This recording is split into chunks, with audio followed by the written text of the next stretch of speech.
The album came together. We were against the clock was time was not on our side. I guess I don't know how to say that, but so we had to like really just come together and start reaching and finding some stuff, and didn't have a lot of time to think about it as far as you know to prepare for it. We just had to go in and start doing it. New ideas that we put down. We started with those, and then we went through old tapes and found some stuff that we hadn't used and made new stuff out of it. Yeah, new old ideas. Yeah. Kind of established a little formula, I guess, over the years. There's always a couple of Spanish songs, you know, and we try to use the accordion as much as possible whenever we can. You know, kind of kept that same thing going. Play a little bit of everything. It was just how we grew up, though. I mean, it was, our friends, people that bands before us, that's what they did. You know, they played, they played the James Brown, whatever the latest record is by James Brown, or they'd play some Chuck Berry, or they'd play some cumbias or some boleros.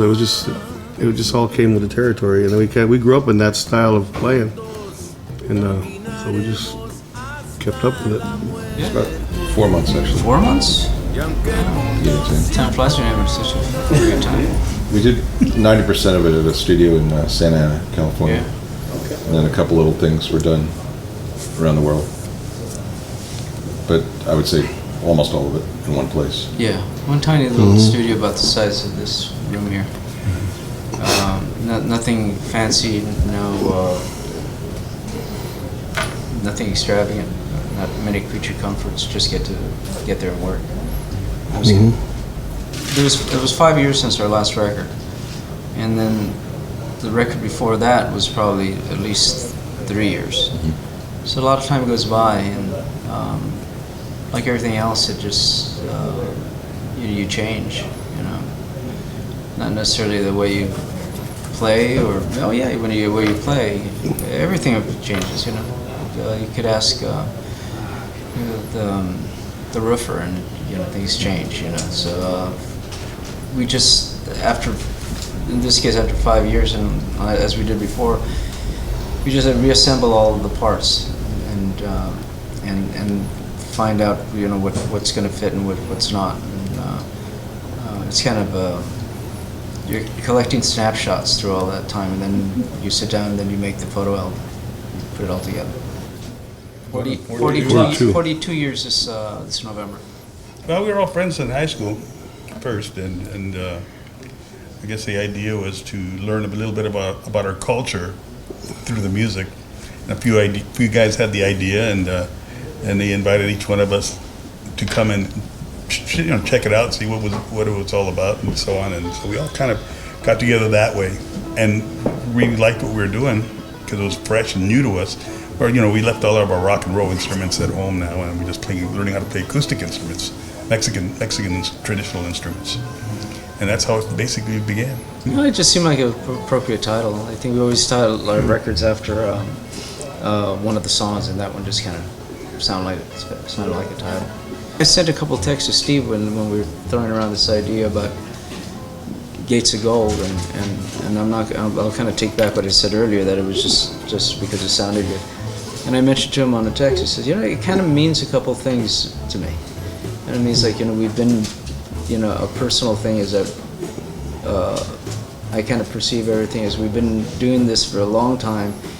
And, is there life after rock and roll? I'm not sure.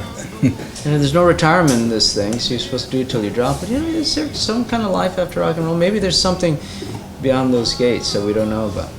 And even at our age, and after all these years of work and making music and creating stuff,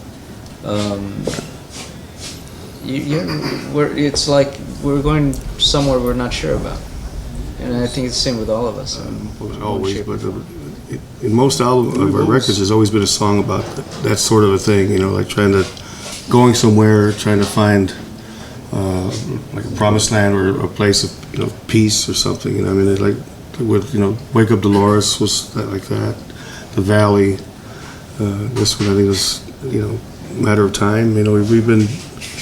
It's like something that always a common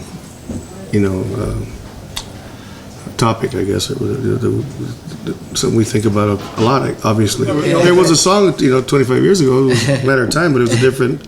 It was a different take on things, But it was still the same kind of sentiment. Yeah.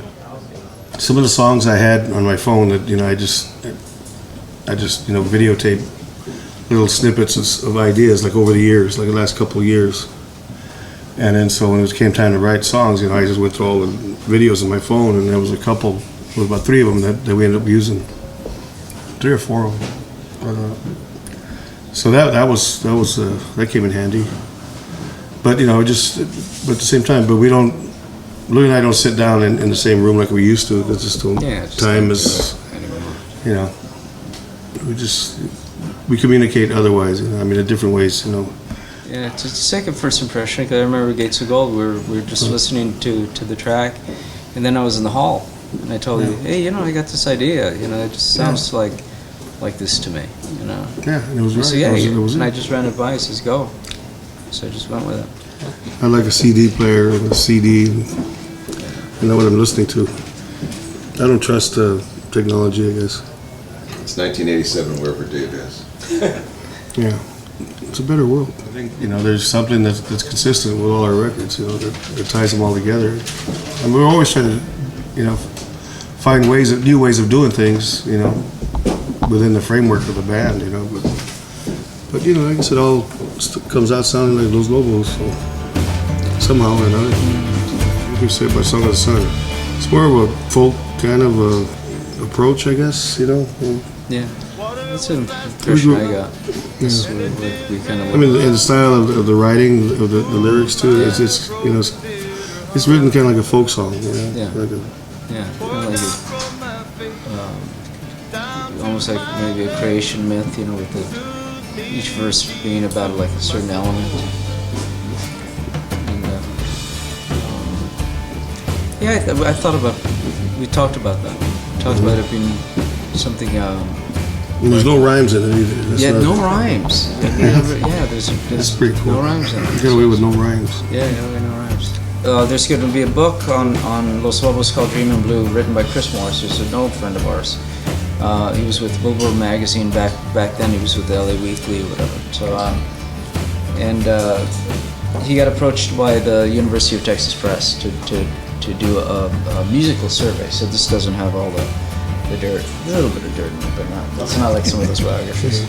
But it's mostly concentrating on the music and how it evolved and all the recordings and all this. It's really kind of cool book. So it's going to be a nice companion to the release of Gates of Gold.